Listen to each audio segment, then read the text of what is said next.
ოპოზიციური პარტიების გაერთიანება და ერთიან სტრატეგიაზე შემუშავება ქართული ოცნებისთვის რეალურად არ არის ის ხაზი, რასაც თვლიან, რომ რეალურად განხორციელდება, ამბობენ, რომ ეს არარეალურია და თვლიან, რომ ოპოზიციური პარტიები ვერც ამჯერად ვერ მოახერხებენ გაერთიანებას და ამასთან ერთად საუბრობენ უკვე, როდესაც ოპოზიციურ ერთობაზე საუბარი განახლდა, საუბრობენ საკონსტიტუციო საარჩევნზე, თუმცა დეტალურად განმარტავენ შესაძლოა თუ არა ის 9-თვიანი ვადა, რაც საკონსტიტუციო სასამართლოს აქვს ქართული ოცნების არჩელის განსახილველად დაჩქარდეს და ზაფხულის ნაცვლად, მაგალითად გაზაფხულზე დაიწყოს უკვე მსჯელობა საკონსტიტუციო სასამართლომ და მიიღოს გადაწყვეტილება დააკმაყოფილებს თუ არა ქართული ოცნების არჩელს და აკრძალავს თუ არა დასახელებულ პარტიებს.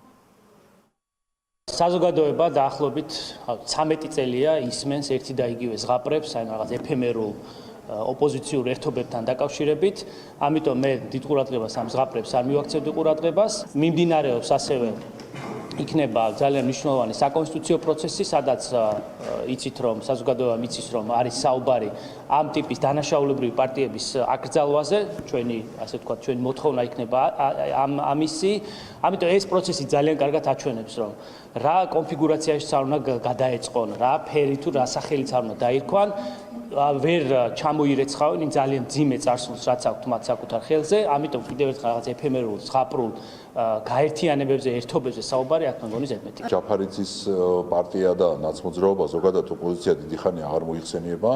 ეს არიან ის ძალები, რომლებიც პირდაპირ ასრულებენ დაკვეთებს უცხოეთიდან და რაც შეეხება მათ ეგრეთ წოდებულ გაერთიანებებს, თვითონაც აღარ ჯერათ. 8-იანი იქნება, 7-იანი იქნება თუ რა ციფრიც არ უნდა დაიწეროს, 0, რაზეც არ უნდა გაამრავლო, იქნება ყოველთვის 0.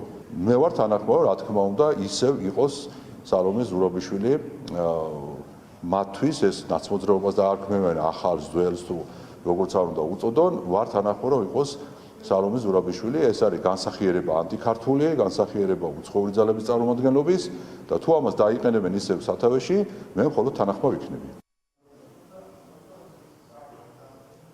ოპოზიციური პარტიები ერთიანი სტრატეგიის ჩამოყალიბებას შეთანხმდნენ, ამბობენ, რომ არ არის აუცილებელი ერთი ლიდერის გარშემო გაერთიანდნენ ოპოზიციური პარტიები და ოპოზიციონერები, მთავარია მათთვის, რომ იყოს საერთო ხედვა, როგორ უნდა დაამარცხონ ქართული ოცნება, რა ფორმებით, რა გზით და მას შემდეგ რაც ერთიანი სტრატეგია იქნება, ამას უკვე საზოგადოებას გააცნობენ.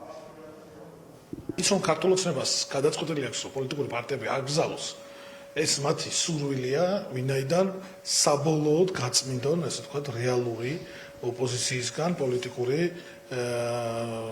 ველი მათ უნდათ, რომ საქართველოში არ არსებობდეს რეალური ოპოზიცია.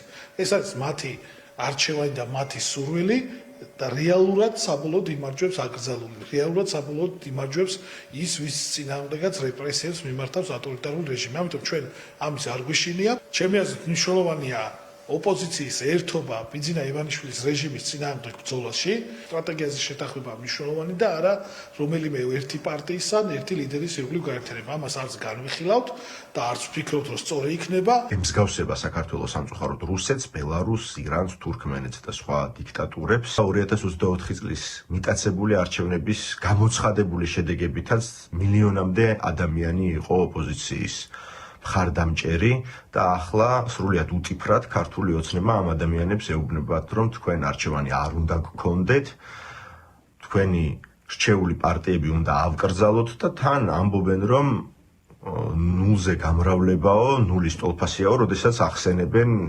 ოპოზიციის რაიმე ფორმით კონსოლიდაციასა და გაერთიანებას.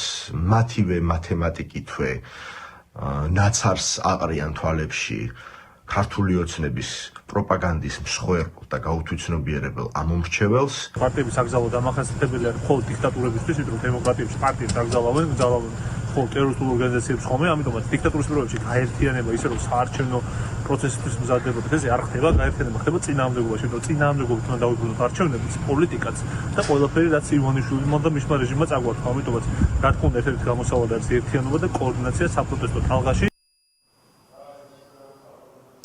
როგორც კი გააკეთდა ოპოზიციაში საერთო სტრატეგიაზე მსჯელობის და შემუშავების პირველივე განცხადება ქართულმა ოცნებამ ოპოზიციონერი ლიდერების დისკრედიტაციასა და მათი დამაკნინებელი განცხადებები გააკეთეთ და ასევე სალომე ზურაბიშვილზეც გააკეთა აქცენტი, რადგან მოიაზრება, რომ სალომე ზურაბიშვილი შეიძლება იყოს მაკოორდინირებელი ოპოზიციურ პარტიებს შორის, რა ფუნქციასა და როლსაც თავად სალომე ზურაბიშვილი აქამდეც ხედავდა. შესაბამისად, ქართულმა ოცნებამ ახლა მიეტანა იარიში ოპოზიციონერ ლიდერებზე და მათ შორის სალომე ზურაბიშვილსაც.